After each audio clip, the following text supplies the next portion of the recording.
The first contraction hit Alara Vance like a shard of glass, sharp and deep. During a board meeting she was leading via hologram from her Manhattan penthouse. She didn't flinch. She simply placed a hand on the taut, aching curve of her belly, breathed through the fire, and finished her sentence about quarterly projections. The 12 faces pixelated on her screen saw nothing but the cool, unflappable CEO they followed for a decade. They didn't see the tremor in her other hand, hidden beneath the polished mahogany desk. They didn't see the primal fear she'd spent 9 months locking away in a vault behind her ribs.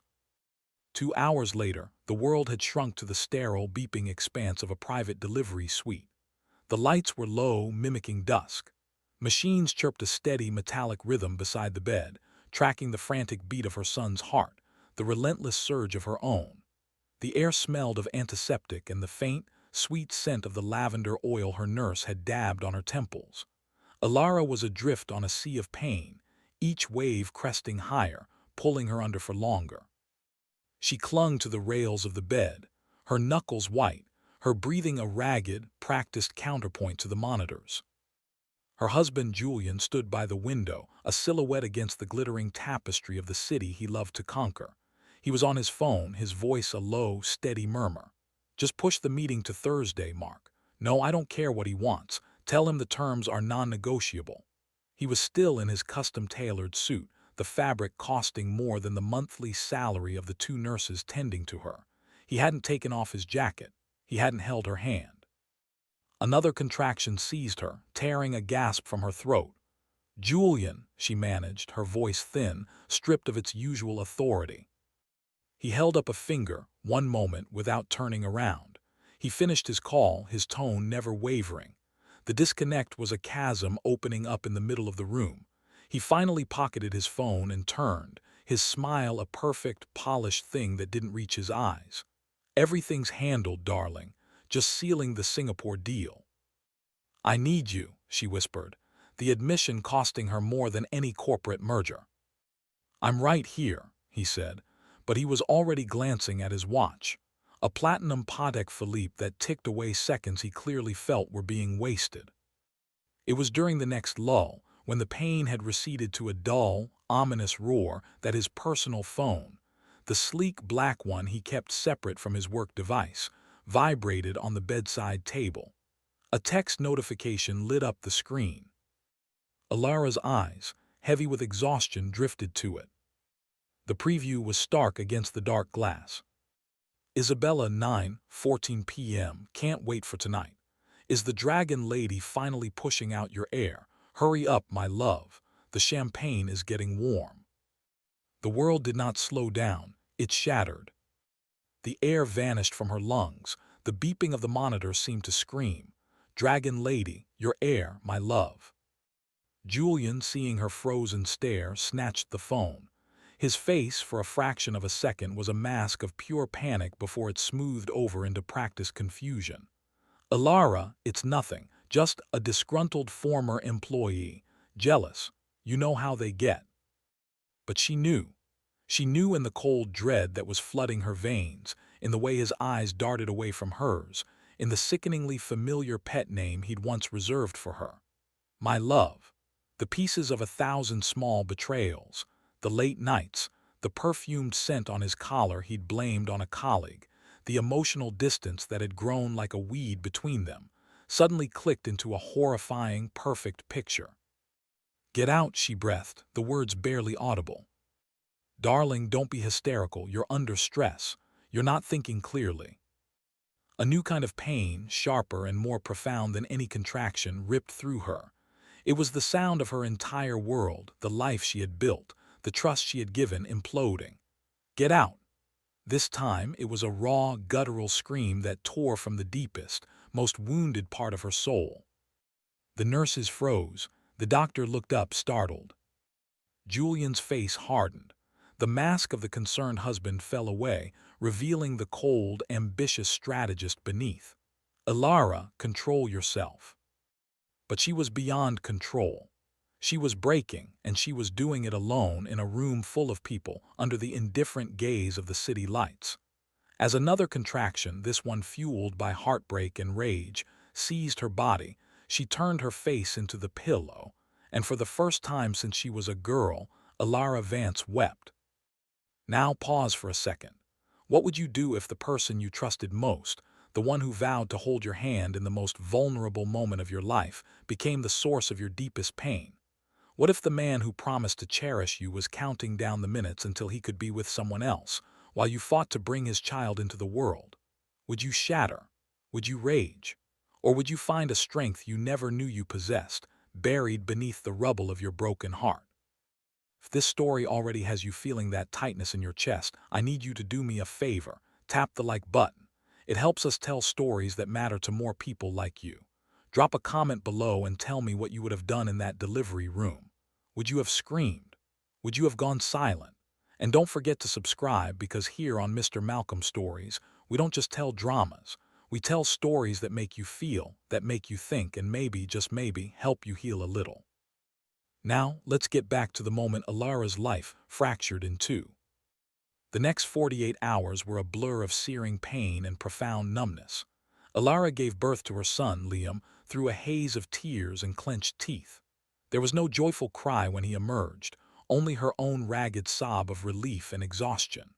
They placed him on her chest, a warm, wriggling, beautiful weight, and her heart, so newly broken, split open again in a completely different way.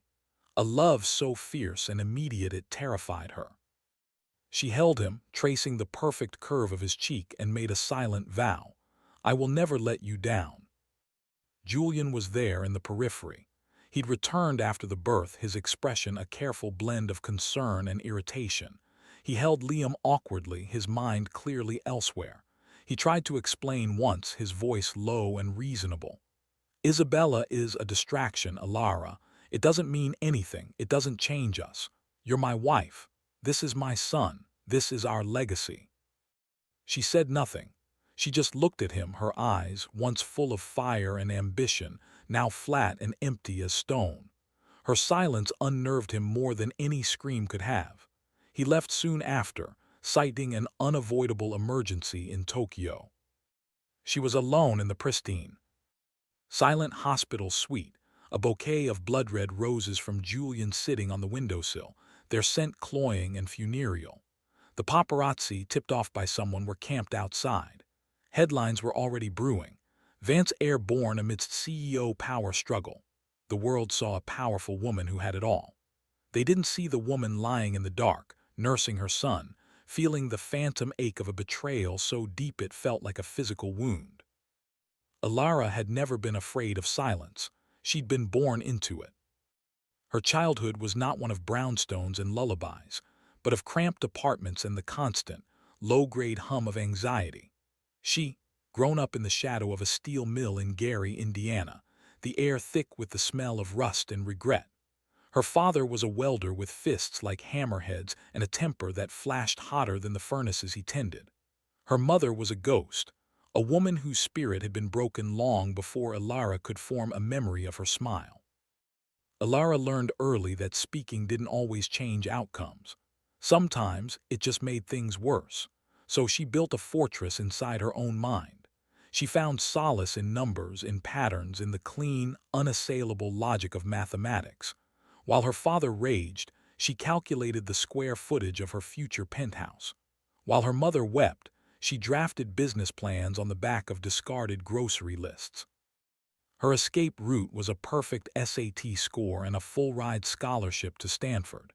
She left Indiana with a single suitcase and a resolve as hard as the steel her father forged. She would never be powerless again. She would never be poor again. She would build an empire so vast, so secure, that no one could ever hurt her. At Stanford, she was the quiet, intense girl from the wrong side of the tracks. She worked 3 jobs, slept 4 hours a night, and graduated at the top of her class. That's where she met Julian Croft. He was everything she wasn't: old money, effortless charm, a scion of a New England banking dynasty. He had a smile that could disarm a boardroom and an ambition that matched her own, though his was polished where hers was raw. He saw her, not as a charity case or a novelty, but as an equal, a partner. He was drawn to her fierce intelligence, her unshakable grit. "You're a queen, Alara," he'd whisper into her hair in the dark of her tiny dorm room. "And I'm going to give you the kingdom you deserve." For a girl who had never had anything, his love felt like a miracle. It was a heady, addictive thing. They were a power couple before they even graduated. He had the connections, she had the vision. Together, they founded Vanscroft Technologies. She was the engine, the brilliant strategist who dreamed up their flagship data streaming platform, Ether. He was the face, the silver-tongued charmer who secured the funding, smoothed over the regulators, and landed the cover of Forbes. The first 5 years were a blur of shared takeout, all-night coding sessions, and a love that felt like a business merger of souls. They were a team. They built VCT from a shared desk in a Silicon Valley incubator to a billion-dollar valuation. They got married in a lavish ceremony in the south of France. He cried when she walked down the aisle. She believed with every fiber of her being that she had finally, truly escaped. But empires have a way of corrupting their architects. As VCT stock soared, so did Julian's ego. The man who had once loved her ferocity now saw it as a threat. The man who had admired her mind now called her cold and calculating in whispered arguments. He started taking more credit, surrounding himself with sycophants who praised his vision while sidelining Ilara's foundational role. The red flags were there, small at first. A missed anniversary. A flirtation with a socialite at a gala that he brushed off as networking. The way he began to refer to VCT as his asterisk company. She saw the cracks, but she was pregnant. She looked at the sonogram, at the tiny, flickering heartbeat, and she made a choice. She would fix it. For the baby, for their family, for the dream they had built together. She stepped back, taking the title of chairwoman of the board to focus on her pregnancy, handing more day-to-day control to Julian. It was the biggest mistake of her life. She had handed the keys of her kingdom to the one person she thought she could trust, only to discover he was already planning her exile. The fall was public and brutal. She came home from the hospital with Liam to a penthouse that felt like a gilded cage. Julian was rarely there. When he was on the phone, his conversations hushed, urgent. The media fed a steady drip of leaks from sources close to the CEO, painted a new picture. Ilara Vance was unstable, struggling with postpartum depression, unfit for leadership. Julian was the beleaguered, devoted husband, holding the company together while his wife recovered. She saw the articles. She read the comments. She felt the pitying looks from her so-called friends. The dragon lady, broken by motherhood and betrayal. She spent her days in a fog rocking Liam, her mind racing through escape routes that all seemed to lead to dead ends. The prenup she'd signed, so confident in their love, was ironclad. Julian controlled the majority of the voting shares. If she left, she would be walking away with a settlement, but she would lose her company, her life's work. She would be just another rich, divorced woman, a cautionary tale. It was on one of those endless, silent afternoons, the rain streaking the floor-to-ceiling windows like tears, that the intercom buzzed. It wasn't Julian. He had a key. She hesitated, then pressed the button. Yes. A voice, calm and deep, familiar yet unexpected, came through the speaker. "Ilara, it's Cale Marcus. I was in the neighborhood. I heard. I brought food." Cale Marcus, Julian's business partner, the quiet one, the other brain behind VCT. While Julian was the frontman, Cale was the architect, the engineering genius who had translated Ilara's vision for Ether into reality. He was a man of few words, with a steady gaze and a presence that was more felt than seen. He had always been in the background, a silent, watchful force. He'd never been part of Julian's inner circle of sycophants. He never offered her empty platitudes. Her first instinct was to send him away. Pride, that old, battered armor, flared to life. She didn't need his pity. She didn't need anyone. But then Liam stirred in his bassinet, letting out a small, hungry cry. And Ilara was so tired of being alone. "Come up," she said, her voice raspy from disuse. She opened the door to find him standing in the hallway, drenched from the rain. He wasn't holding a briefcase. He was holding a paper bag from the Italian deli she loved, the one she and Julian used to go to when they were broke and dreaming. Steam fogged the inside of the bag. He didn't try to come in. He just stood there, water dripping from his dark hair, his gaze taking her in. She knew she looked a mess, hair unwashed, wearing the same silk robe she'd had on for 2 days, shadows under her eyes like bruises. "I'm not here to intrude," he said, his voice low and even. "I just wanted to make sure you were eating." He offered the bag.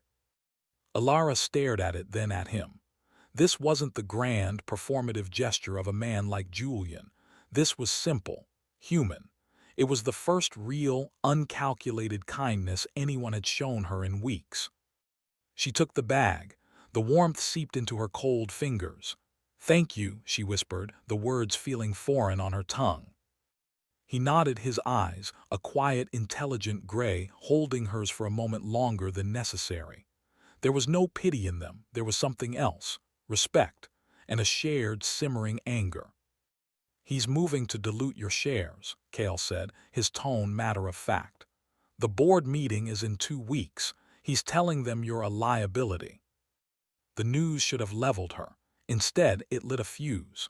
The numbness began to recede, burned away by a cold, clarifying fury. She met his gaze, and for the first time since she'd seen that text message, the fire returned to her eyes. "Is he now?" Cale gave a slow, almost imperceptible nod. "He is." "Well," Alara said, her voice regaining a sliver of its old steel, "we'll just have to see about that." She didn't invite him in. He didn't ask to come in. But in that exchange, on a rain-soaked threshold, an alliance was born. Not out of romance, not yet, but out of a mutual understanding of betrayal and a shared determination to reclaim what was theirs. What happens when the person you built your life with tries to systematically dismantle it? When the father of your child sees you not as the mother of his son, but as an obstacle to his new, unfettered future? Would you lie down and let him win? Or would you find an ally in the most unexpected place, someone who saw your worth when your own husband was trying to erase it? If you're rooting for Alara to find her fire again, hit that like button. It tells the algorithm you want more stories of resilience. Comment below and tell me what you think of Cale. Is he genuine, or does he have his own agenda? Subscribe for more, because this story is just getting started. The 2 weeks that followed were a silent war waged from her penthouse. While Julian was in Tokyo, or so he claimed, Alara was on the phone. She worked in the dead of night, with Liam sleeping in a bassinet beside her desk. She called in every favor, leveraged every connection she had built over a decade. She was no longer the heartbroken wife. She was a general preparing for battle. Cale was her strategist. He provided the intelligence, the internal memos, the recordings of Julian's clandestine calls with board members where he openly questioned her mental stability. Cale's motivation was clear. He had built VCT alongside them. He believed in the company, in the vision she had created. He saw Julian's narcissistic unraveling as a cancer that would destroy everything they had worked for. And though he never said it, Alara sensed a deeper, personal disgust at how Julian had treated her. The day of the board meeting, Alara walked into the VCT headquarters for the first time in months. She was not the fragile woman who had left. She was Alara Vance, CEO.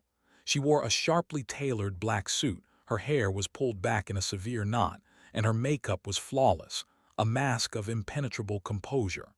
She carried Liam in a sling against her chest, a living, breathing testament to what she was fighting for. The boardroom fell silent when she entered. Julian, sitting at the head of the table, looked up, his face a perfect portrait of shock that quickly morphed into condescending concern. "Alara, darling, this is hardly the place. You should be at home, resting." She didn't even look at him. She took her seat at the opposite end of the table, directly facing him. Cale, seated to Julian's right, gave her a barely perceptible nod. "I'm perfectly rested, Julian," she said, her voice cool and clear, echoing in the tense room. "And I believe there's a motion on the table to reassign my voting rights. I'm here to discuss it." What followed was a masterclass in corporate warfare. With icy precision, she dismantled Julian's arguments one by one. She presented charts, projections, a clear-eyed strategy for VCT's next phase that left the board mesmerized. Then she played the recordings Cale had provided.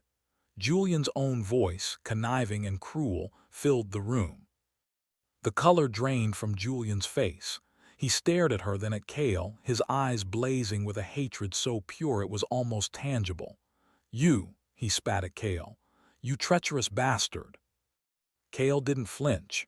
"I'm loyal to this company, Julian, something you seem to have forgotten." The vote was unanimous. Not only did Alara retain her shares, but the board, seeing Julian's reckless instability, voted to reinstate her as co-CEO, with oversight over all major financial decisions. It was a checkmate. Julian stood up, his chair scraping violently against the polished floor. "This isn't over," he hissed, his gaze locked on Alara. "You think you've won. You have no idea what I'm capable of." He stormed out, leaving a room thick with tension, and the soft, contented gurgle of the baby sleeping against Alara's chest. In the silence that followed, the board members filed out, offering her awkward, congratulatory nods. Soon, it was just her and Cale. She stood, her legs trembling slightly now that the adrenaline was fatting. She looked at Cale, who was still seated, watching her with that same quiet, unreadable expression. "Thank you," she said, the words inadequate for the debt she felt. "You did the work," he replied. "I just handed you the ammunition." "You risked a lot." He finally stood, walking around the table until he was standing before her. He didn't touch her. He just looked at her and then at Liam, his gaze softening. It was the right thing to do.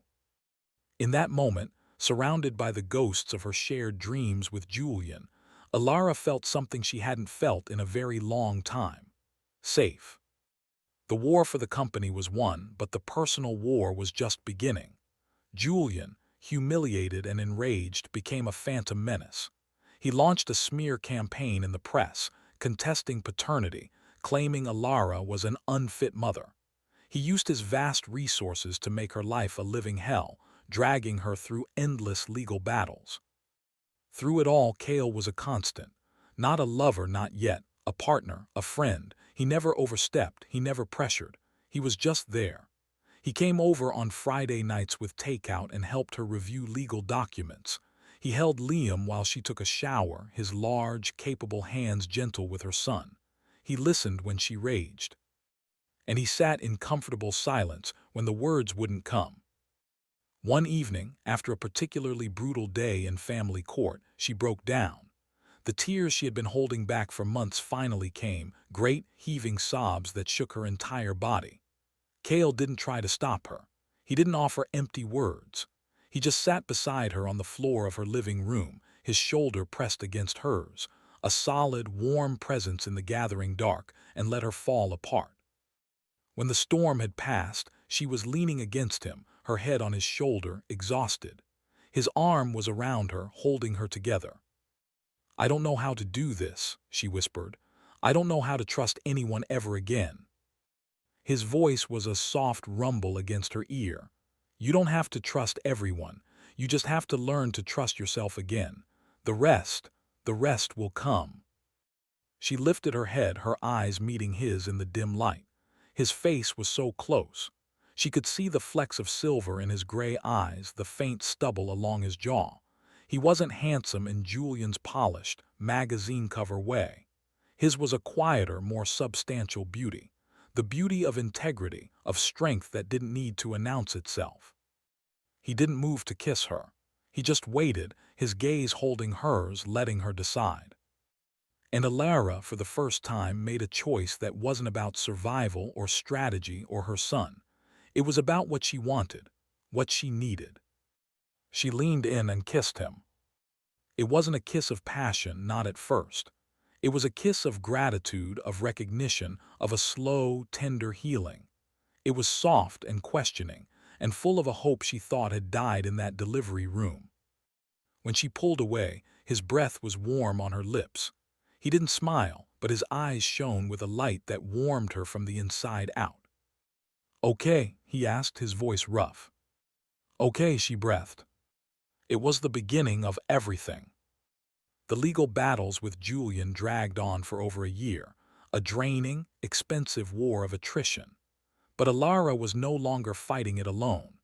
With Kale by her side, and with her position at VCT solidified, she had the strength and resources to match Julian blow for blow. She discovered the depth of his financial malfeasance, shell companies, embezzled funds, bribes to foreign officials.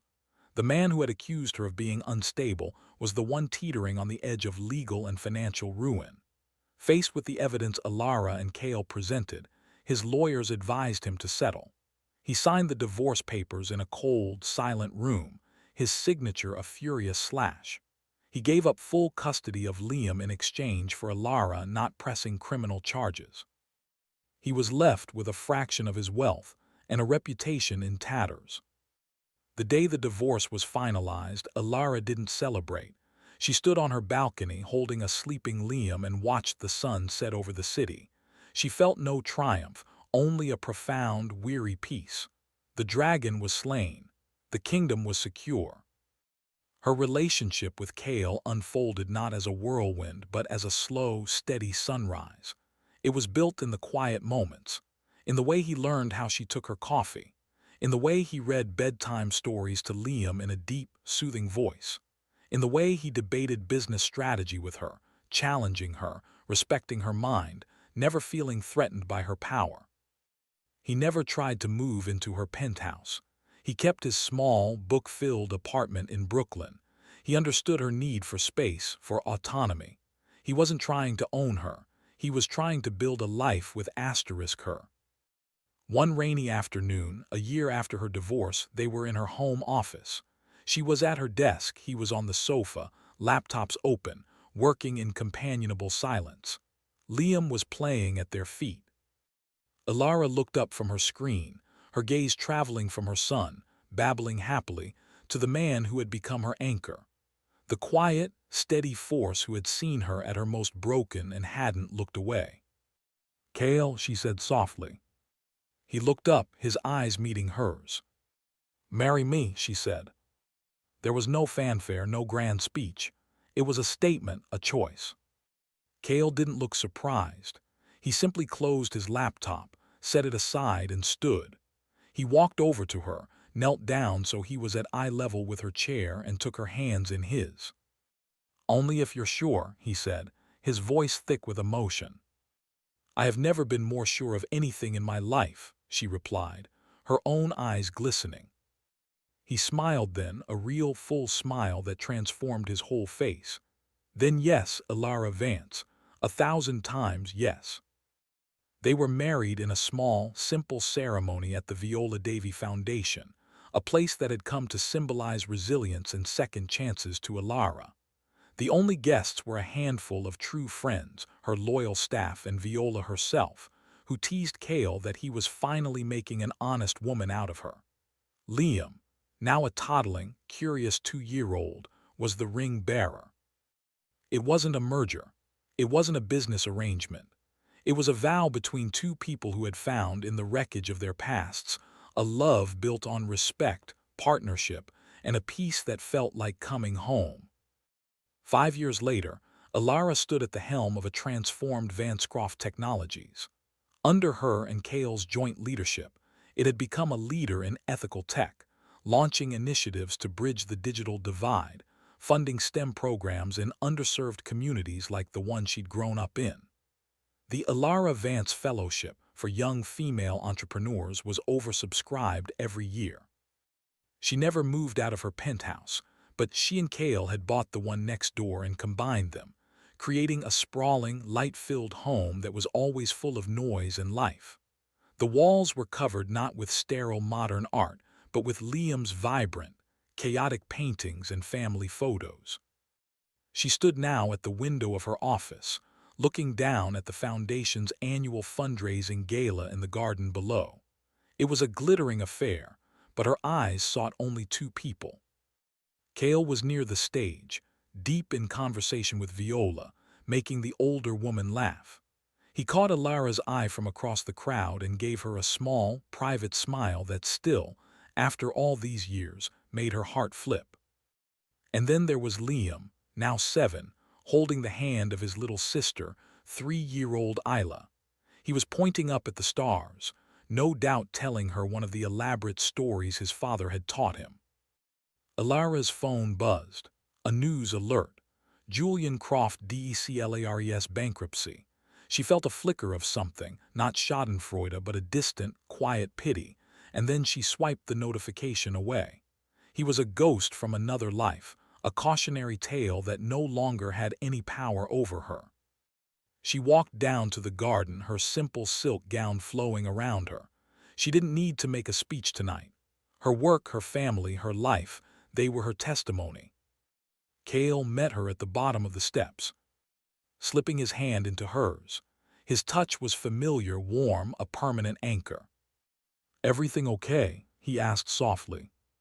She looked at their joined hands, then at their children running through the grass, their laughter ringing in the warm night air.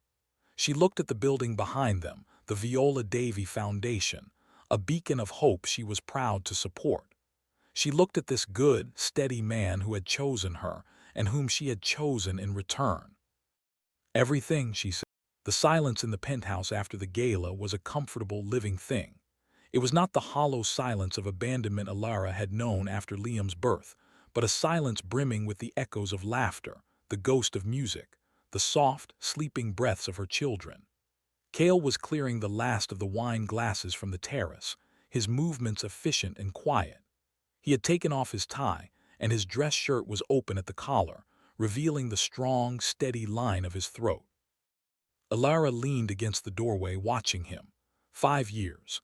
In some ways it felt like a lifetime. In others it felt like the blink of an eye. The ghost of Julian's betrayal, the searing memory of that delivery room, had not vanished, but it had been metabolized. It was no longer an open wound, but a fossil embedded in her foundation, a reminder of how far she had come. "He's bankrupt," she said into the quiet. Her voice was calm, a simple statement of fact. Cale paused, a glass in each hand. He didn't need to ask who. He set the glasses down on a tray and turned to her, his gaze steady. "I saw the alert." "I thought I'd feel something more," she admitted, walking onto the terrace. The night air was cool on her skin. "Vindication, or maybe just rage, but it's just nothing. It's like reading about a stranger." Cale came to stand beside her, his shoulder brushing hers as they looked out at the city. "That's not nothing, Alara. That's peace." She leaned into his solid warmth. "It is, isn't it?" He slipped an arm around her waist, pulling her close. "He chose his path every step of the way. We chose ours." He pressed a kiss to her temple. "I like ours better." The simplicity of his words, the truth in them, settled deep within her. This was the man who had never promised her a kingdom, only his presence, and in doing so, he had given her a world. Later, in the deep quiet of their bedroom, with Cale sleeping soundly beside her, Alara's mind drifted back, not to the pain, but to the fragile, terrifying beginnings. The first time Cale had held her after the divorce was final. It wasn't a night of passion, but one of profound tenderness. She had been trembling, not with desire, but with the sheer, terrifying vulnerability of being truly seen after so long in armor. He had undressed her slowly, not as a prelude, but as a ritual. His hands, those brilliant, engineer's hands, had been impossibly gentle. He had traced the map of her body, the silver stretch marks on her belly that told the story of Liam's birth, the faint scar on her knee from a childhood falling Gary, the tension she carried in her shoulders from a decade of carrying a company. He didn't treat her like a masterpiece or a ruin. He treated her like a story he was honored to read. When he finally entered her, it was with a reverence that stole her breath. It was not about taking, but about joining. It was about finding a home in each other. She had cried then, silent tears that soaked into the pillow. They were not tears of sadness, but of release, of finally being able to lay down the weight of her own defense. He had held her through it, his lips against her hair, his heartbeat a steady drum against her palm. "I've got you," he'd whispered. "I'm not going anywhere." And for the first time, she had believed it completely. That was the true beginning. The legal victory was just paperwork. This, this trust, this mutual surrender was the real foundation of their life. The next morning, the real world rushed back in with the sound of Isla's delighted shrieks and Liam's earnest questions about the orbital mechanics of his toy rocket. Over a breakfast table littered with pancakes and blueberries, Kale slid a folded printout across the table to Alara. "What's this?" she asked, taking a sip of her coffee. "The preliminary report on the Ether-Roman 2 integration. The beta testers are calling it visionary. The board is ecstatic." Alara scanned the document, a slow smile spreading across her face. Ether-Roman 2 had been her brainchild, a passion project she'd nurtured in the shadows while Julian was busy playing corporate titan. It was a decentralized data platform that gave users back control of their digital lives. Kale had been its chief architect, his genius making her vision tangible. It was their creation, in every sense of the word. "This is it, Kale," she said, her eyes shining. "This is what we always talked about, not just profit, purpose."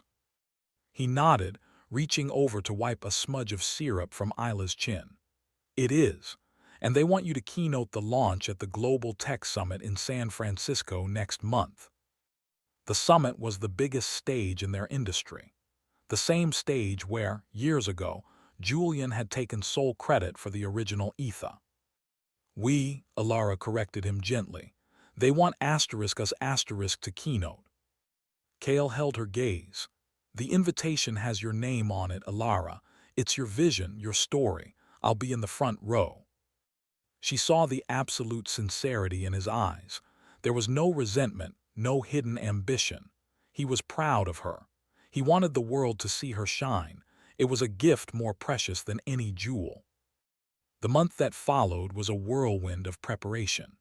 Alara threw herself into her speech, crafting every word, every pause.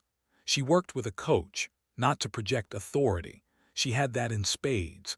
But to allow vulnerability, to let the audience see the woman behind the CEO, the mother who had built something beautiful from the ashes of her personal life. Kale was her rock. He handled the technical demos, managed the engineering team, and most importantly, he held down the fort at home.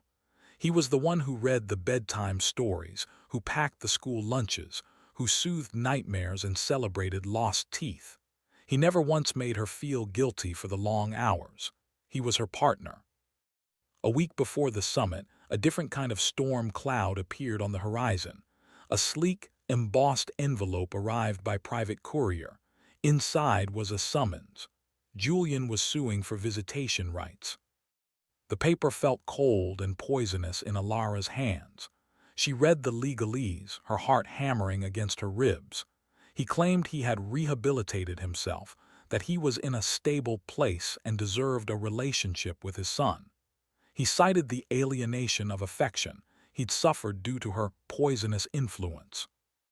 "He can't be serious," Kale said, his voice dangerously low after she showed him the document. He was standing by the fireplace, his knuckles white where he gripped the mantle. "He hasn't sent a birthday card in 5 years, not a single call." "He's not serious about Liam," Alara said, her voice trembling with a fury she thought she'd buried. "He's serious about hurting me. This is his last move. He's bankrupt, he's disgraced, and he sees me thriving. He can't stand it." The old fear, the one that smelled of antiseptic and betrayal, threatened to rise up and choke her. What if a judge bought his act? What if she had to hand her sweet, sensitive Liam over to that man, even for a weekend? The thought was physically nauseating. Kale was beside her in an instant, his hands on her shoulders, grounding her. "Look at me, Alara." She forced her eyes to his. They were like flint, hard and sure. "He will not touch our son. We have the custody agreement. We have the records of his abandonment. We have the testimony of every nanny, every teacher, every child psychologist who can attest that Liam doesn't even know who he is. He has no leg to stand on. This is just noise." "It's noise that can hurt my boy," she whispered, the CEO persona crumbling to reveal the terrified mother beneath. Then we'll make sure it doesn't, Cale said, his voice firm. We have the best lawyers, we have the truth, and we have each other. He pulled her into a tight embrace. I will burn his entire world to the ground before I let him disrupt 1 second of Liam's happiness. Do you understand me? In that moment, he wasn't the quiet engineer or the gentle partner. He was a warrior, and his battlefield was their family. Alara felt the fear recede, replaced by a fierce, protective love for this man and their children. Julian had no idea what he was up against. He was fighting for his ego. They were fighting for their family. It was a war he could not win. They decided not to tell Liam. He was too young, too innocent to be burdened with his biological father's toxicity. But children are intuitive. That night, as Alara was tucking him in, Liam looked up at her with his big, serious eyes, so much like her own. "Mommy, is everything okay?" She smoothed his hair back from his forehead. "Of course, sweetheart. Why do you ask?" "You seem tight," he said, using a word Cale often used to describe her when she was stressed. Her heart cracked a little. She leaned down and kissed his forehead. "Mommy just has a big speech to give, that's all. Nothing for you to worry about. Daddy Cale and I have everything under control." Liam's face relaxed. "Okay, Daddy Cale is good at that." "Yes," Alara said, her voice thick with emotion. "Yes, he is." The day of the summit arrived. Backstage in the cavernous, dimly lit wings of the Moscone Center, Alara paced. On the other side of the heavy curtain she could hear the murmur of thousands of people. The tech world's elite were out there, waiting. The ghost of Julian's lawsuit was a cold hand on the back of her neck, threatening to steal her voice. Cale found her there. He didn't offer a pep talk. He simply took her hands. They were ice cold. He chafed them gently between his own. "Remember why you're here," he said softly. "Not for them, for you, for the little girl in Gary who dreamed of building something, for the mother who wants to leave a better world for her son, for us. Tell your story, Alara. They're ready to hear it." He kissed her, a firm, sure kiss that felt like a passing of the baton. Then he gave her a small nudge toward the stage. The stage lights were blinding. The applause was a wave of sound that crashed over her. She walked to the center of the stage, to the solitary podium, and looked out at the sea of faces. For a moment, she saw Julian's sneering face in the crowd. Her breath hitched. Then her eyes found Cale. He was in the front row just as he'd promised. Liam was on one side of him, Isla on the other. Liam gave her a tiny, excited wave. Isla blew her a kiss. Her family, her foundation. Alara took a deep breath and she began. She didn't start with Aetheroman 2's specs. She started with a story about a young girl who found solace in code, who built a fortress of ambition to keep the world out. She spoke of the dizzying heights of success and the devastating loneliness that could accompany it. She spoke of betrayal, not naming names but describing the chilling moment of realizing the person you trusted most saw you as an obstacle. She spoke of giving birth alone, of the silence that followed. The audience was utterly still, captivated. "I thought I had lost everything," she said, her voice clear and strong, echoing in the pin-drop silence. "My partner, my company, my sense of self. But in that silence I found the only thing that truly mattered." She looked directly at Liam and Isla. "I found my voice. And I found that real strength isn't about never falling. It's about having the courage to get back up and to build something new, something better, with the pieces you have left." She paused, letting the words hang in the air. Ether was born from a dream of connection. But Aetheroman 2 is born from a belief in dignity. The dignity of your data, your privacy, your digital soul. It's not just a platform. It's a promise. A promise that the future doesn't have to be built on the ashes of broken trust. It can be built on a foundation of respect. She launched into her demo then, her passion infectious, her vision crystalline. She was no longer just a CEO selling a product. She was a leader articulating a new paradigm. When she finished, the applause was thunderous, a standing ovation that seemed to shake the very foundations of the building. As she left the stage, floating on a wave of triumph and relief. The first person she saw was Cale. He wasn't clapping. He was just looking at her, his eyes filled with a pride so intense it was almost overwhelming. "You were magnificent," he said, pulling her into his arms right there in the wings, oblivious to the backstage crew swirling around them. "We did it," she whispered into his shoulder. "No, my love," he corrected gently. "You did it." The victory was sweet, but the shadow of Julian's lawsuit still loomed. Their lawyers were confident, but the process was draining. Julian, true to form, used the media, giving tearful interviews about a father's love, about being kept from his only child. The comment sections were a battlefield, and Alara had to force herself not to read them. It was during this tense period that Liam's school called. There had been an incident. Alara's blood ran cold.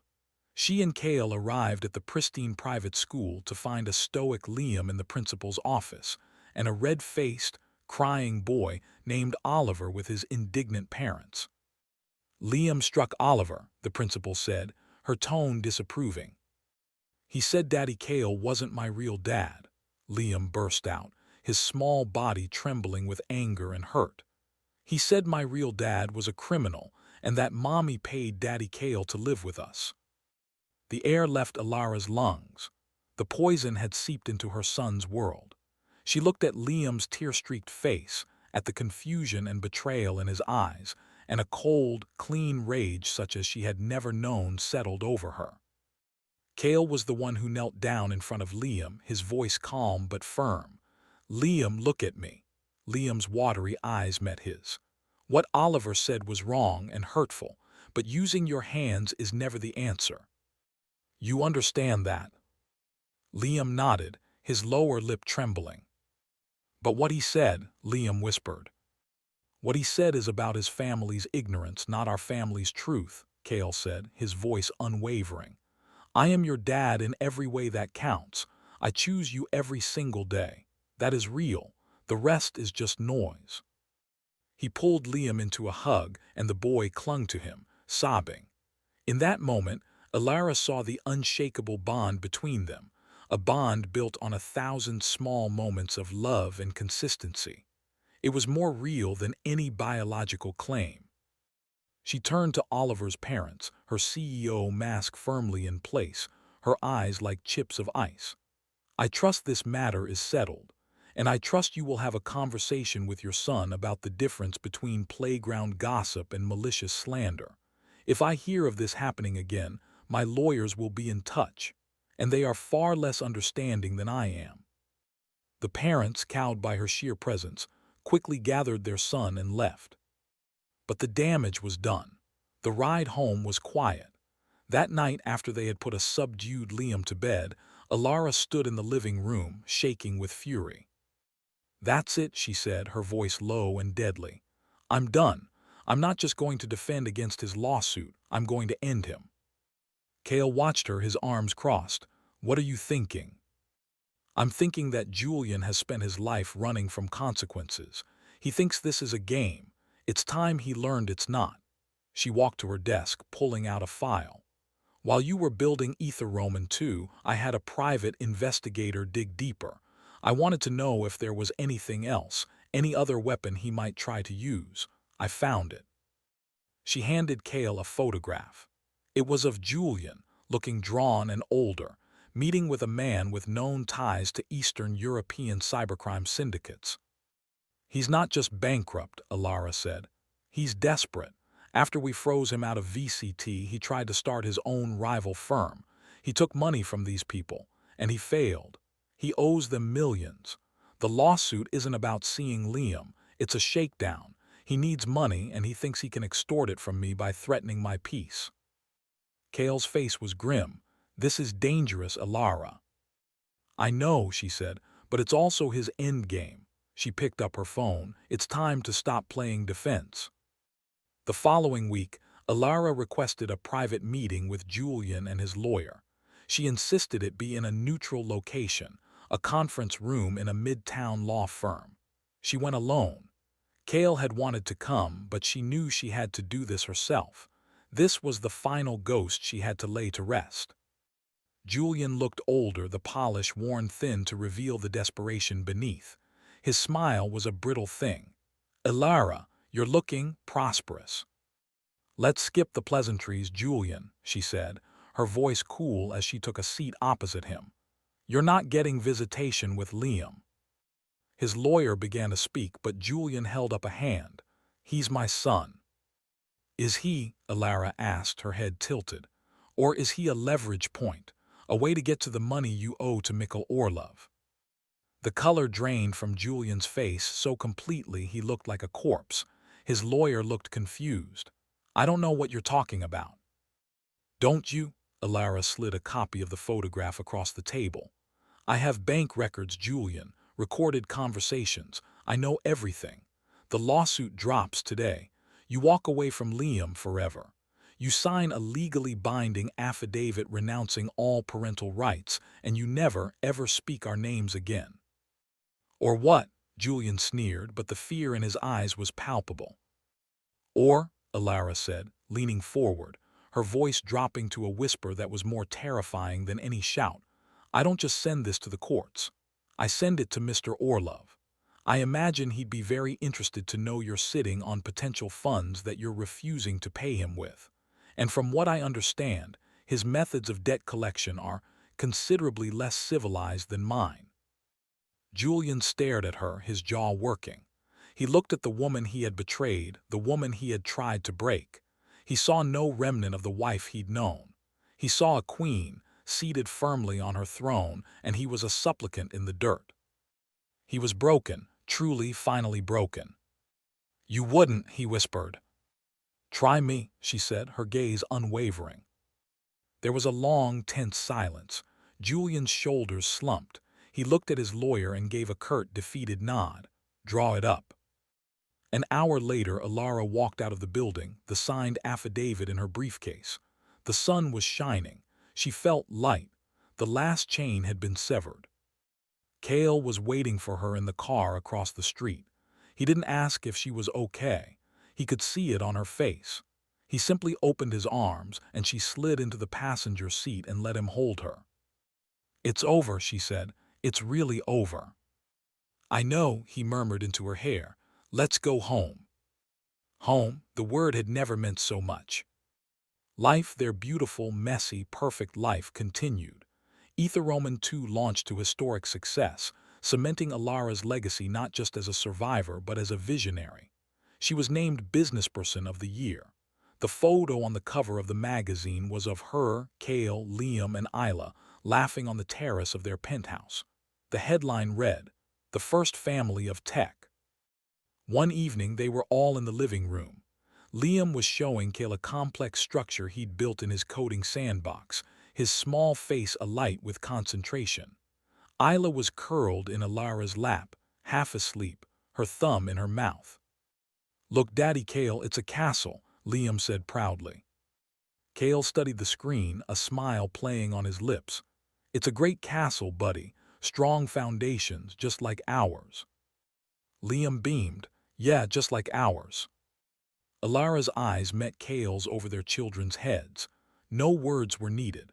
The journey had been brutal, the path littered with broken glass and broken promises. But they had walked through the fire together, and on the other side they had built a kingdom not of glass and steel, but of love, trust, and unshakable peace. It was a legacy that no stock price could ever define, and no betrayal could ever tarnish. It was everything. The peace that settled over their lives in the wake of Julian's final surrender was not the fragile, tentative kind. It was a deep, structural peace, like the bedrock beneath a mountain. It was in the rhythm of their days, the chaotic, syrup-filled breakfasts, the quiet evenings where Cale would play his acoustic guitar and Liam would lean against him, listening with a seriousness beyond his years, the weekend trips to the planetarium where Isla would point with a chubby finger at the swirling galaxies and declare, "Mine." Ilara found herself smiling for no reason. She'd be in a board meeting, discussing quarterly projections, and a memory of Isla trying to put her tiny shoes on the cat would flash in her mind, and a laugh would bubble up, unexpected and light. The constant, low-grade hum of anxiety that had been the soundtrack to her life since Indiana was gone. In its place was a quiet confidence, a sense of being exactly where she was meant to be. It was during one of these perfectly ordinary, perfectly wonderful weekends that Cale suggested a trip. Not to a five-star resort or a European capital, but to a lake house in the Adirondacks owned by one of his old professors. "It's nothing fancy," he warned, as they packed the SUV with duffel bags and coolers. "The water pressure is iffy and there might be mice.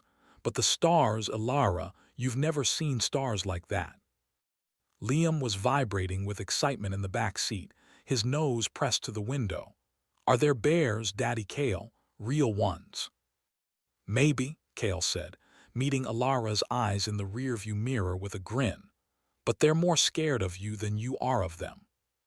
"I'm not scared of anything," Liam declared, puffing out his chest. Isla, strapped into her car seat, simply repeated, "Bears, grrr." The city melted away, the skyscrapers shrinking in the mirror, replaced by the deep, enduring green of the mountains.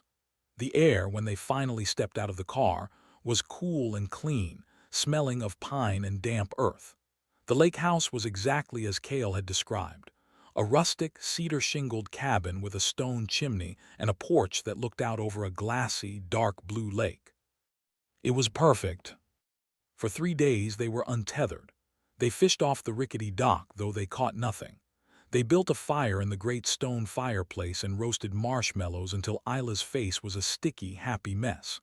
They swam in the shockingly cold lake, their shouts and laughter echoing across the water. At night, wrapped in thick blankets on the porch, Cale would point out constellations, his voice a soft rumble in the dark. "That's Orion," he said, his arm around Alara, Liam cuddled on his other side, Isla asleep in Alara's lap. "The hunter. And there, that bright one, that's Venus, the evening star." Liam was silent, his head tilted back, his eyes wide with wonder. "It's so big," he whispered. "It is," Cale agreed. "Makes you feel small, doesn't it?" "But in a good way," Liam said, surprising them both with his insight. "Like we're part of something really big." Alara's throat tightened. This was it. This was the childhood she had dreamed of giving him. Not one of gilded penthouses and private tutors, but one of sticky marshmallows and starry nights, and the unwavering presence of a father who would always, always show up. On their last morning, she woke before dawn. Cale was still asleep, his breathing deep and even. She slipped out from under the quilt, pulled on one of his flannel shirts, and padded out onto the porch. The lake was shrouded in a thick white mist, the world silent and waiting. She sat on the steps, the cool wood seeping through her thin pajamas, and watched as the sun began to bleed gold and pink across the horizon, burning away the fog. She thought of the girl from Gary, the one who had built her dreams on a foundation of sheer will and a desperate need to escape. That girl could never have imagined this quiet, this peace, this profound, unshakable sense of belonging. A presence behind her made her turn. Cale stood in the doorway, his hair rumpled, his eyes soft with sleep. He didn't speak. He just came and sat beside her, his warmth a welcome contrast to the morning chill. He slid his arm around her and she leaned her head on his shoulder.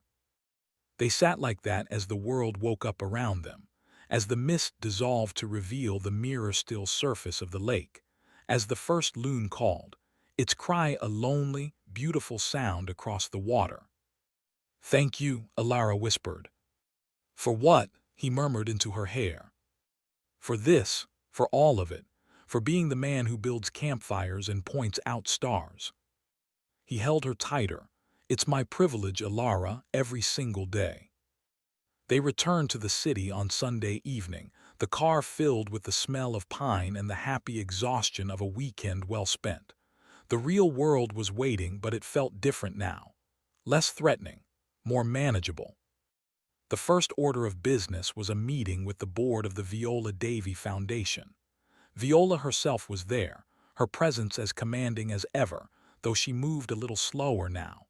She fixed Alara with a sharp, knowing look as she walked in. You look rested, child. Country air suits you. It does, Alara agreed, taking her seat at the head of the table. It reminds you what's important. The meeting was about expansion. The foundation's success had been so dramatic that they were being inundated with requests from other cities to replicate their model. Viola was cautious. "We're not a franchise," she said, her voice firm. "We can't just slap our name on a building and call it a day. What we have here, it's soul, it's heart. You can't photocopy that." "I agree," Alara said, "but we can plant seeds. We can train leaders. We can share our blueprint, our mistakes, our successes. We can create a network, not a chain." Kale, who sat on the foundation's board in a quiet, advisory capacity, spoke up. "We could develop a digital platform, a secure network for all the affiliated foundations to share resources, data, support. A ether for social good." The room fell silent, considering the idea. It was brilliant. It was exactly the kind of scalable, sustainable solution they needed. Viola looked from Kale to Alara, a slow smile spreading across her face. "Now you're talking. You two, you're a dangerous combination, in the best way." The project was christened the Nexus Initiative. It was a massive undertaking, one that would require all of Alara's business acumen and all of Kale's technical genius. It was a new mountain to climb, but for the first time, Alara wasn't looking at the summit with a grim determination to conquer. She was looking forward to the climb itself, to the challenge, to the joy of building something meaningful with the man she loved. Weeks turned into months.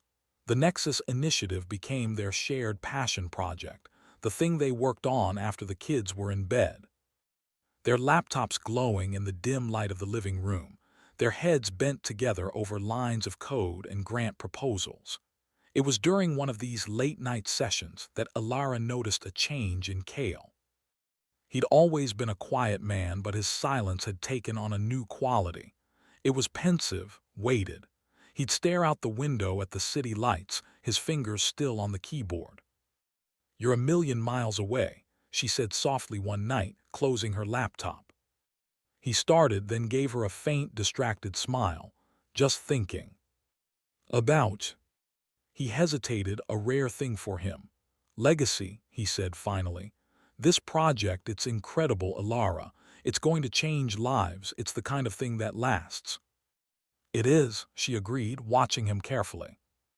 "My father was a carpenter," he said, his gaze drifting back to the window. "He never made much money. Our house was always filled with the smell of sawdust. He built things, tables, chairs, cabinets, things that were solid, things that were meant to be used, to be passed down. He used to say that his legacy wasn't in a bank account. It was in the dents and scratches on the kitchen table he built for my mother." He paused. "I've spent my life building in the cloud, architecting systems that are invisible. This, the foundation, the nexus, it feels like building a table, something real, something that will outlast us." Alara's heart ached with love for this complex, thoughtful man. She came and knelt in front of his chair, taking his hands in hers. "It will," she said, "and so will the family you've built. You've given Liam and Isla a foundation stronger than any code you've ever written." He looked down at their joined hands, then back up at her, his eyes suspiciously bright. "I want to make it official," he whispered. Alara's breath caught. "What's official?" "Liam, I want to adopt him." The words hung in the air, simple and profound. It was the final, formal severing of Julian's ghost. It was the legal, emotional, and spiritual affirmation of what was already true in every way that mattered. Tears welled in Alara's eyes. "Oh, Kale. I've spoken to my lawyer. It's complicated given everything. But it's possible. I needed to know if you were ready, if he is ready." She threw her arms around his neck, holding him tight. "Yes," she whispered, her voice thick. "1,000 times yes." Telling Liam was a delicate operation. They waited for a quiet moment, the three of them curled up on the big sofa, a bowl of popcorn between them. "Liam, buddy," Kale began, his voice unusually tentative. "You know I love you, right? That I think of you as my son." Liam looked up from the popcorn, his expression serious. I know, Daddy Kale. Well, there's a thing that grown-ups can do to make that official. It's called adoption. It would mean that in the eyes of the law I would be your father, forever, no matter what. Liam was quiet for a long moment, processing. He looked at Alara, then back at Kale. Would my name change? You could if you wanted it to, Alara said gently. You could be Liam Marcus, or you could keep Vance, or be Vance Marcus. It would be your choice. Liam considered this, his brow furrowed in concentration. Then he looked directly at Kale. Would it mean you're my real dad? For real, for real? Kale's throat worked. Yes, Liam, for real, for real. A slow, brilliant smile spread across Liam's face. Okay, he said, as if it were the simplest decision in the world. Let's do it. He launched himself into Kale's arms and the popcorn bowl went flying, scattering kernels across the rug. Neither of them cared. The adoption process was, as Kale's lawyer had warned, complex. It involved home visits, psychological evaluations, and a mountain of paperwork. But every signature, every interview, felt like a sacred act. They were building their family brick by legal brick. The final court hearing was scheduled for a bright Tuesday in early December. Liam, now 8, insisted on wearing a tiny suit and tie. He held Kale's hand as they walked into the courtroom, his small face a mask of solemn importance. The judge, a kind-eyed woman with a gentle smile, reviewed the documents. She asked Liam a few simple questions. And you understand what this means, Liam? That Mr. Marcus will be your legal father, with all the rights and responsibilities that entails. Liam nodded, his grip tightening on Kale's hand. Yes, Your Honor, it means he's my dad, officially. The judge smiled. I can see that he already is, son, in all the ways that count. She picked up her gavel. The petition for adoption is hereby granted. The sound of the gavel was soft, but to Alara, it was the sound of a door slamming shut on the past and a new, brighter future swinging wide open. Liam let out a whoop of joy and threw his arms around Kale's waist. Kale lifted him up, holding him close, his own shoulders shaking with quiet emotion. They celebrated that night with pizza and ice cream cake. Isla, now 4, was mostly excited about the cake, but she seemed to understand the gravity of the moment, patting Liam's arm and saying, You my brother, we am. For real, for real. It was the happiest night of Alara's life. It felt like a completion, a circle finally closed. The following spring, the Nexus initiative was ready for its soft launch. They had partnered with a dozen community foundations across the country, and the digital platform was a thing of beauty, intuitive, secure, powerful. It was the culmination of nearly 2 years of work. The launch party was held at the Viola Davy Foundation. The room was buzzing with energy, filled with community leaders, philanthropists, and the dedicated staff who had made it all possible. Viola held court in a vibrant purple dress, her laughter ringing out above the din. Alara and Kale moved through the crowd together, a united front. They didn't need to give a speech. Their presence, their shared accomplishment, was statement enough. It was late in the evening, as the party was winding down, that Kale took Alara's hand and led her out into the foundation's rooftop garden. The city sprawled before them, a tapestry of light and life. It's done, Alara said, leaning against the railing. We actually did it. We did, Kale agreed, standing behind her, his hands resting on her hips. He was quiet for a moment. There's something I've been meaning to give you, a completion gift. She turned in his arms, smiling. You didn't have to get me anything. All of this is the gift. He shook his head, a small, secret smile playing on his lips. He reached into his pocket and pulled out a small, worn wooden box. It wasn't a jeweler's box. It was old, the wood smooth with age and handling. This was my father, Kale said, his voice hushed. He made it. He kept his most precious things in it. Alara's heart began to beat a little faster. She took the box. It felt warm in her hands. She opened the lid. Inside, nestled on a bed of faded velvet, wasn't a diamond. It was a ring, but unlike any she had ever seen. The band was a twisted strand of three different metals, pale gold, dark platinum, and warm rose gold, woven together, inseparable. And set into the band was a single, perfectly cut stone, not clear, but a deep, smoky quartz that seemed to hold the light of the city within it. "It's a family ring," Cale whispered. "The three metals are from my family, the gold from my mother's wedding band, the platinum from my father's watch, the rose gold from my grandmother's locket." He pointed to the smoky quartz. "And that I found that on the shore of the lake the morning we were there, the morning after we decided to adopt Liam. It's not valuable, but it's ours. It's from the place where I felt our family become official." Tears streamed down Alara's face, silent and warm. "Alara Vance," Cale said, his voice steady and sure, filled with a love that had weathered every storm. "You are my partner, my best friend, the mother of my children. You are my past, my present, and my future. I don't want to just be married to you. I want to grow old with you. I want to build 1,000 more tables with you. Will you marry me? Again. Properly this time. Not as a business merger, but as a promise between two people who have already built their legacy." She couldn't speak. She could only nod, her hands trembling as she took the ring from the box. It was heavy. It was real. It was the most beautiful thing she had ever seen. He took it from her and slid it onto her finger next to the simple platinum band she already wore. The old and the new, the promise and the fulfillment. "Yes," she finally managed, her voice a broken whisper. "Yes, Cale Marcus, always yes."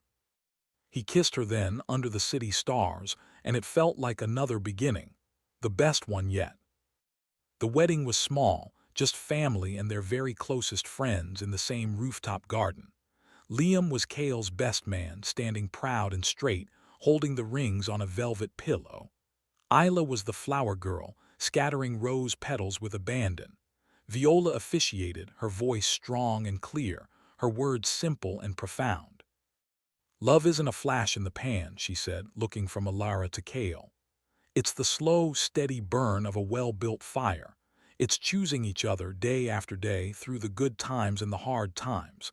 It's building a life, a family, a legacy, one solid piece at a time. These two, they know how to build." When it was time for their vows, they didn't read from a script. They spoke from the heart. "Cale," Alara began, her eyes shining, "you saw the broken pieces of me and you didn't try to fix them. You helped me gather them up and build something new, something stronger. You taught me that love isn't about control, it's about choice. And I choose you. Every day, for the rest of my life, I choose you."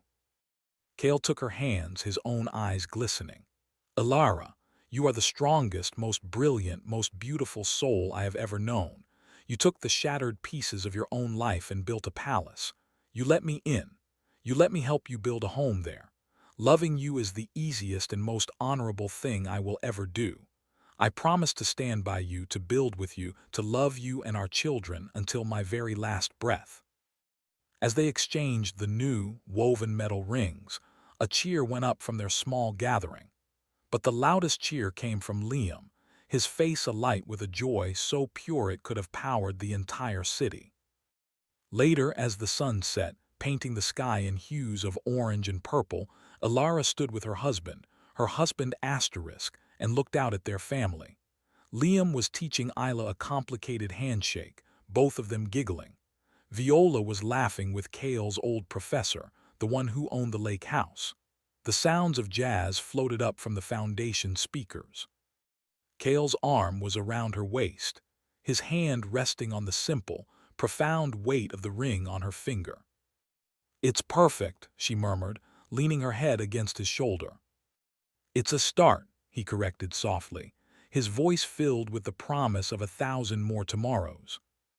And she knew he was right. The story wasn't over. It was just entering its best chapter yet. The woven metal ring on Alara's finger felt less like a piece of jewelry and more like a fundamental part of her anatomy, a new joint, a reinforged bone. Its weight was a constant, comforting reminder of the promise it held, the gold of a mother's love, the platinum of a father's steadfastness, the rose gold of a grandmother's legacy, and the smoky quartz from the lake where their family's roots had sunk deep into the earth. She found herself touching it constantly during the day, during board meetings, while typing code for the Nexus platform, while stirring pasta sauce for dinner. A secret smile would touch her lips, a private thrill that had nothing to do with stock options and everything to do with the man who had put it there. Life in its wondrous, mundane glory settled into a new rhythm. The second wedding hadn't changed their daily reality, but it had shifted something fundamental in the atmosphere of their home. It was a final, ceremonial locking of a door they had both already closed. They were the Marcuses now in spirit, and soon, they decided on paper. They would all change their names: Ilara, Liam, and Isla.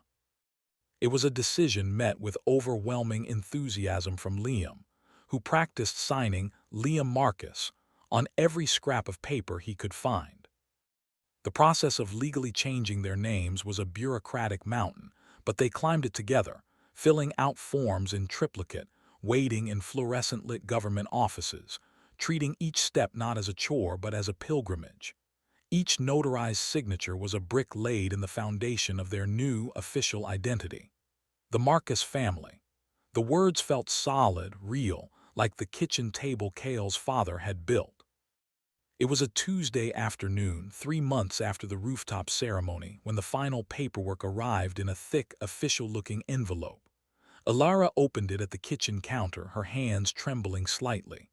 There it was, in stark black and white type: Ilara Josephine Marcus, Liam Cale Marcus, Isla Viola Marcus. She stared at the names, her vision blurring. Josephine, her mother's name, a ghost she'd carried with her from Indiana, now woven into this new tapestry. Viola, the matriarch who had become her anchor. And Cale, the steady heart of it all, his name now borne proudly by her son. That night they celebrated with a name day party. Cale cooked his famous, slightly too spicy chili. Liam designed and printed official Marcus family membership cards on cardstock. Isla, caught up in the excitement, kept pointing to herself and declaring, Isla Marcus, Isla Marcus," until she collapsed in a fit of giggles. As they sat around the table, the new cards propped up next to their plates, a profound silence fell over them. It was Liam who broke it, his voice thoughtful. "It feels quieter," he said, looking at his card. "Quieter how, buddy?" Cale asked, taking a sip of his beer. "Inside," Liam clarified, tapping his chest. "Before, it was like there was a little noise in there all the time. About, the other guy. Now it's just quiet, it's just us." Ilara reached across the table and squeezed his hand. Her brilliant, sensitive boy. He had articulated the very feeling she'd been struggling to name. The constant, low-frequency hum of Julian's potential reemergence, the ghost in the machine of their happiness, had finally been silenced. The system had been rebooted. The silence was peaceful.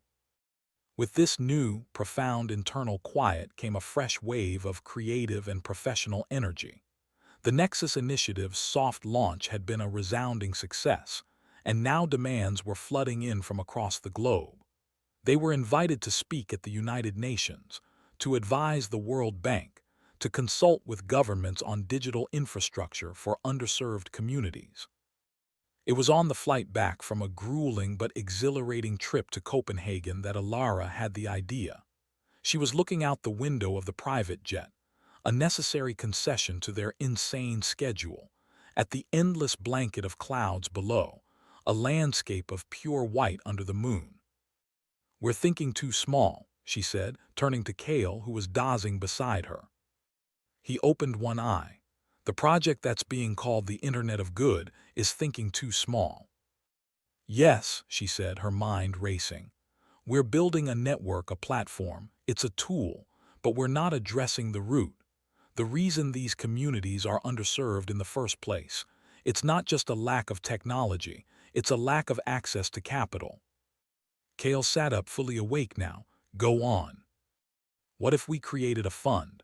A venture capital fund, but not for Silicon Valley unicorns, for community unicorns, for the woman in Detroit who wants to start a fresh food co-op in a food desert, for the guy in rural Kansas with an idea for a solar-powered water purification system. We provide the seed money, the mentorship, the access to the Nexus network. We don't just give them a fish or even teach them to fish. We help them build the damn fishing rod factory. Cale stared at her, a slow, brilliant smile spreading across his face. It was the look he got when she presented him with a particularly elegant piece of code. Alara, that's it. That's the end game. They called it the Anchor Fund. The name was Cale's idea. Because that's what we'd be, he explained. A steady anchor for the dreams that are too wild, too community-focused, too *human for traditional VC vultures. The idea consumed them. It was bigger than Ether, bigger than Nexus. This was about reshaping the very architecture of opportunity. They spent every spare moment drafting the business plan, defining the investment thesis, building the financial models. It was the hardest either of them had ever worked, but it was a labor of love, a shared mission that felt like a calling. Their home became the unofficial Anchor Fund headquarters. Blueprints were spread across the dining room table. Whiteboards filled with equations and flow charts lined the living room walls. Liam would often pull up a chair, his chin in his hands, and watch them work, absorbing the language of social impact investing like a sponge. "So you're like superhero bankers?" he asked one night. Alara laughed. "In a way, sweetie, we're trying to be." "Cool," he said, and went back to his homework, as if having superhero bankers for parents was the most normal thing in the world. The intensity of the work meant they had to be fiercely protective of their family time. They instituted a digital sunset rule: no phones, no laptops, no talk of work after 7 p.m. Those evenings were sacred. They were for board games, for movie nights with a giant bowl of popcorn, for Cale's slightly off-key guitar recitals. It was during one of these movie nights, curled up on the sofa with Isla asleep in her lap and Liam leaning against Cale's shoulder, that Alara felt a pang of something so sharp and sweet it was almost painful. It was the feeling of a moment being perfect and the simultaneous aching awareness of its fleeting nature. Liam was getting so tall. Isla was losing her toddler lisp. They were growing up. This intense, cocooned phase of their lives wouldn't last forever. As if reading her mind, Cale reached over and took her hand, his thumb stroking the woven metals of her ring. His eyes, in the flickering light of the television screen, held a mirror of her own bittersweet joy. They were in the thick of it, the beautiful, messy, exhausting heart of life, and she never wanted it to end. The following month, the first Anchor Fund pitch meeting was scheduled with a consortium of ultra-wealthy, impact-focused investors. It was held in a stark, minimalist boardroom in a Tokyo skyscraper, a world away from the community centers they aimed to support. The men and women around the table were sharp, analytical, their questions like scalpels. Alara led the pitch. She was in her element, her voice calm, her vision crystalline. She presented the data, the models, the potential for both social and financial return. She spoke not from a place of desperation for funding, but from a position of power. She was offering them a chance to be part of something historic. The questions were tough, probing the scalability, the risk, the metrics for success. Alara and Cale answered them all, a perfectly synchronized team. He handled the technical and operational deep dives. She articulated the overarching vision and the human impact. At the end of the 2-hour grilling, the lead investor, a formidable Japanese woman named Ms. Tanaka, steepled her fingers.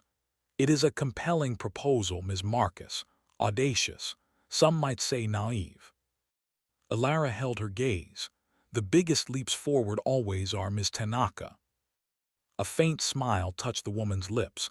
She looked from Alara to Cale, taking in their quiet synergy. "You have done what few have managed. You have built a true partnership, in business and I suspect in life. That is your greatest asset. It is also the least quantifiable and therefore the most risky from an investment perspective."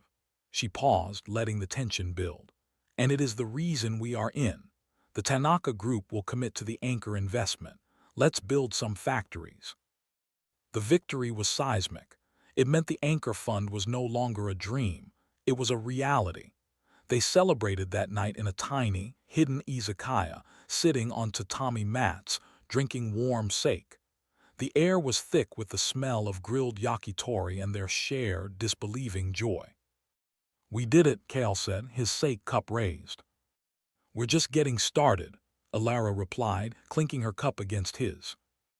The success of the Anchor Fund pitch catapulted them into a new stratosphere of public attention.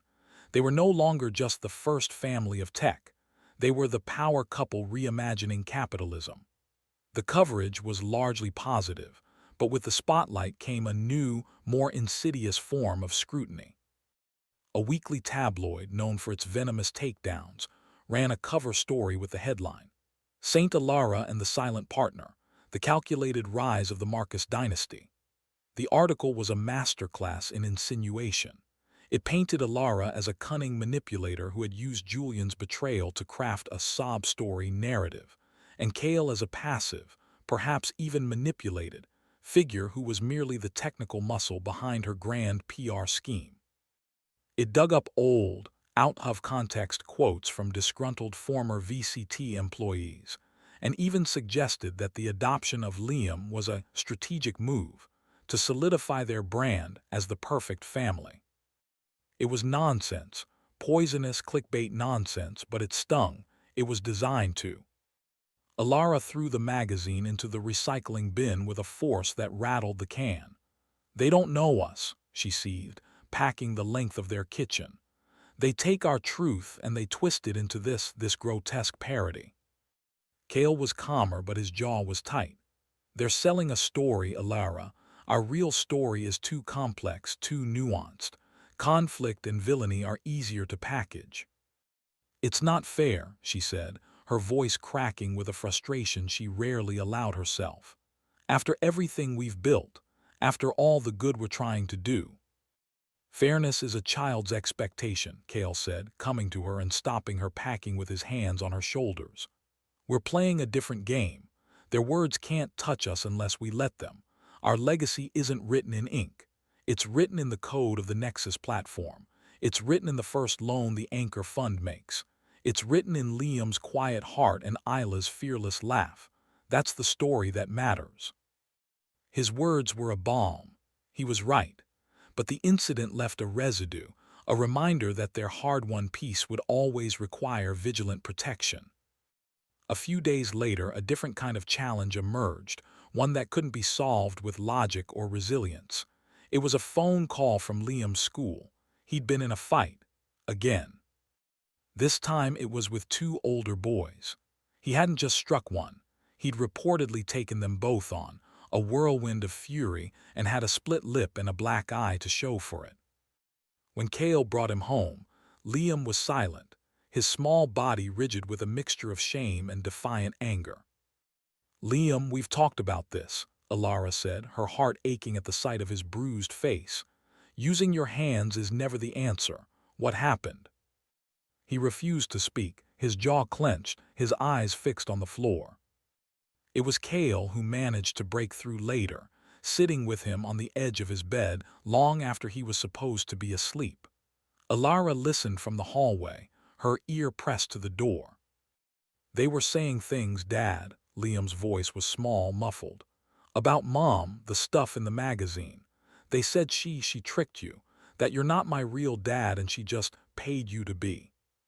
Kale was silent for a long moment. Alara could picture him, his head bowed, gathering his words. "And what did you tell them?" "I told them they were liars," Liam said, his voice gaining strength. "I told them you're my dad for real, that you chose me, but they just laughed. They said I was dumb, that I was bought like a pet." The raw hurt in his voice was a physical blow to Alara. She had to clamp a hand over her mouth to stifle a sob. "Liam," Kale's voice was incredibly gentle. "Look at me." A pause. "You are my son. I didn't choose you out of a lineup. I fell in love with you. It's a different thing, deeper. It's a love that grows every single day. Those boys, they're repeating garbage they heard from their parents. Their words are a reflection of their own ugliness, not our truth. You fighting them doesn't change their minds. It just gives their ugliness a place to live inside you. Do you understand? There was a long sniffle, I guess. The next time someone says something like that, I want you to look them in the eye and say, my family's story is none of your business. And then you walk away. You hold your head high because you know who you are. You are Liam Marcus. You are smart and you are kind and you are brave and you are loved. Nothing they say can ever change that. Alara heard the bed creak and then Liam's voice, small and hopeful. You really fell in love with me. From the moment you showed me that first wobbly castle you built in your coding sandbox, Kale said, his voice thick with emotion. Now get some sleep, champ. Alara slipped away from the door, her tears flowing freely now. They were not tears of sadness, but of a love so vast it felt like it might break her.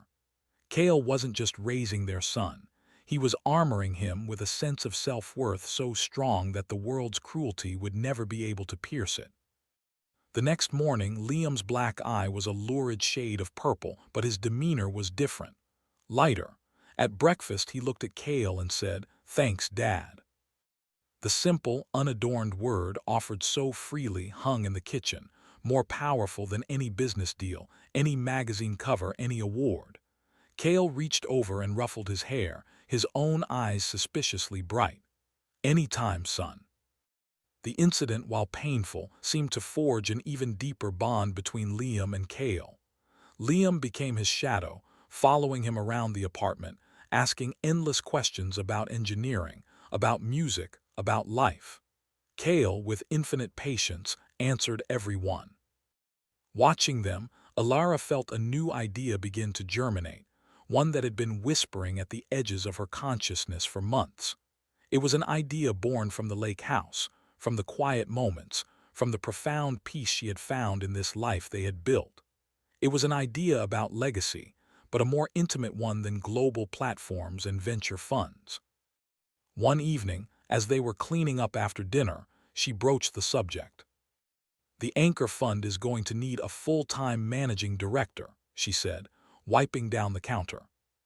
Kale looked up from loading the dishwasher. We'll need to start a search soon." "I was thinking," she said, leaning against the counter, "what if it was me?" Kale stopped, a plate in his hand. But VCT the Nexus, you're at the peak of your career." "Am I?" she asked, her voice soft. "Or is there a different peak, one that doesn't involve quarterly reports and shareholder meetings, one that lets me be more present for them?" She nodded towards the living room where Liam and Isla were building a precarious fort out of cushions. "The Anchor Fund, it's my heart, Kale. It's the culmination of everything I've learned, everything I've been through. I don't want to just be its chairwoman. I want to be in the trenches. I want to be the one meeting the woman in Detroit, looking her in the eye, and telling her we believe in her dream." Kale studied her, his expression unreadable. "You'd walk away from VCT, the company you built from nothing." "I'm not walking away," she said. "I'm walking towards something that feels more me. The girl from Gary didn't dream of corner offices and stock options. She dreamed of building something that mattered, of creating safety. The Anchor Fund is that on a scale I never imagined, and it would give me more time, more of these moments."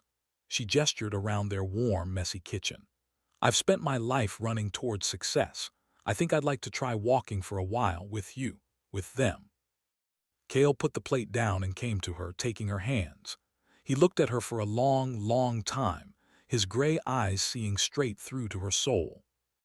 "Okay," he said simply. "Okay," she repeated, a little breathless. "If that's what you want, then that's what we'll do. We'll make it work. I can take on a more operational role at VCT. The board will understand. They'd be idiots not to." He smiled, that slow, sure smile that still made her heart flip. "Alara Marcus, CEO of the Anchor Fund. It has a nice ring to it." The transition was, as Kale predicted, smoother than she expected. The VCT board was sorry to see her step down from day-to-day leadership, but they understood the siren call of the Anchor Fund. They gave her a lavish send-off, but the gift that meant the most was a framed, blown-up photograph of the original Ether code, with an inscription from the entire engineering team: "To the architect of our dreams, go build more." Her first day as the full-time CEO of the Anchor Fund felt like a homecoming. Her new office was smaller, tucked inside the Viola Davy Foundation's headquarters. The walls were bare except for a single photograph of her, Cale, and the kids at the lake house. Her desk was clear, ready for the work to begin. The first proposal on her desk was for a urban farming initiative in the Bronx.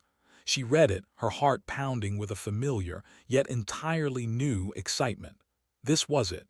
This was her new mountain, and she couldn't wait to climb it. Months flowed into a year. The Anchor Fund, under Alara's passionate leadership, began to thrive. They made their first 10 investments, carefully chosen, deeply vetted. She traveled again, but these trips were different. She wasn't going to sterile conference rooms. She was going to community centers, to repurposed warehouses, to dusty fields, shaking hands with people whose eyes shone with the same desperate hope she'd once carried out of Indiana. She'd come home exhausted, her clothes smelling of strange cities and earth, but her spirit was full. She tell Cale and the kids stories over dinner about the woman who was turning abandoned lots into thriving community gardens, about the young man who had developed a cheap, portable water filter that was saving lives in refugee camps. Liam listened with rapt attention. "That's so cool, Mom," he'd say, and the pride in his voice was worth more than any professional accolade. Isla, now 5, would simply declare, "My mommy fixes the world." One crisp autumn afternoon, Alara was working from home, reviewing a stack of grant applications. Isla was at her feet, coloring intently. Liam was at school. Cale was at VCT.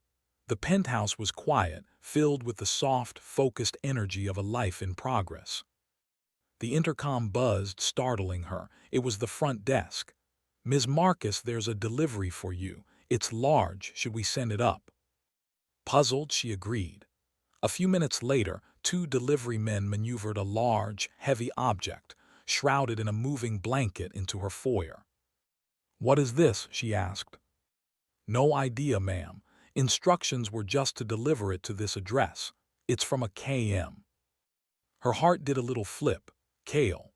She tipped the men and closed the door, staring at the mysterious blanket-draped shape.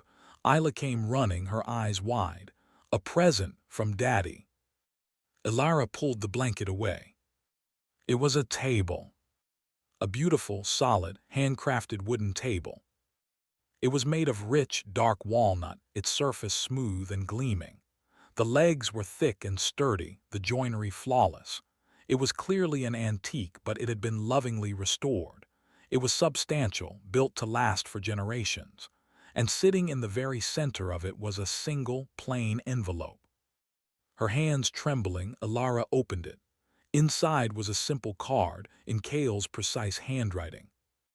Alara asterisk. "My father built this table for my mother the year they were married. It was the heart of our home. Every scratch, every dent tells a story of a family meal, a homework assignment, a late-night conversation. It's where I learned what love was. It's where I learned what family was. It's the most valuable thing I own, and it belongs with you, with us, in the home we've built together. May it hold our story for generations to come. All my love, always asterisk." Cale. Tears streamed down Alara's face. She ran her hands over the smooth, cool wood, tracing the faint, almost invisible marks of a life lived well. This wasn't a gift. It was a sacrament. It was his history, his legacy, entrusted to her, to them. It was the physical manifestation of everything he had promised her. She couldn't wait for him to come home. She called Liam's school and arranged for him to be picked up by the nanny. She called Cale's assistant and, fabricating a minor family emergency, insisted he come home immediately. When Cale walked through the door an hour later, his face etched with concern, the first thing he saw was the table, standing proudly in the center of their dining area, the evening sun glinting off its surface. Then he saw Alara, her eyes red-rimmed but shining with a joy so profound it stole his breath. She didn't say a word. She just walked to him, wrapped her arms around him, and held on as if she were anchoring herself to the core of the earth. "You like it," he murmured into her hair, his own voice thick. "It's the most beautiful thing I've ever seen," she whispered. "It's perfect." That night they ate their first meal at the table, take-out Chinese on paper plates with Liam and Isla chattering away. It didn't matter. The food, the plates, the conversation. It was all just the first layer of their story being etched into the wood. The first of thousands. As Alara looked around the table at her son's animated face, her daughter's messy grin, and her husband's loving gaze, she knew. This was the legacy. Not the companies, not the funds, not the headlines. It was this table, this family, this love built piece by piece, choice by choice into something unbreakable. The story of the girl from Gary was finally, completely over. The story of Alara Marcus was just beginning, and it was more beautiful than anything she could have ever dreamed. Her voice, full of a peace she had once thought impossible, is perfect. So let me ask you this. What does love become after betrayal? Is it a fortress you build to keep the world out? Or is it a garden you tend with someone who knows the value of every single seed you plant? Is it about forgetting the pain, or about building a new joy so profound that the old scars simply become part of your history, not your destiny? If this story moved you, if you felt Alara's pain and celebrated her triumph, do me a favor. Like this video. It tells us you value stories with heart and meaning. Comment below and tell me, what was the moment you knew she was going to be okay? Was it when she walked into that boardroom? When she kissed Kale? Or when she finally read that headline about Julian and felt nothing at all? Subscribe to this channel, Mr. Malcolm Stories, for more powerful, cinematic storytelling every single week. We don't just tell tales. We build worlds, we explore the human heart, and we remind you that no matter how dark the night, the dawn is always worth fighting for. Thank you for watching. Thank you for listening. And remember, your legacy is what's done to you. It's what you build with the pieces you have left.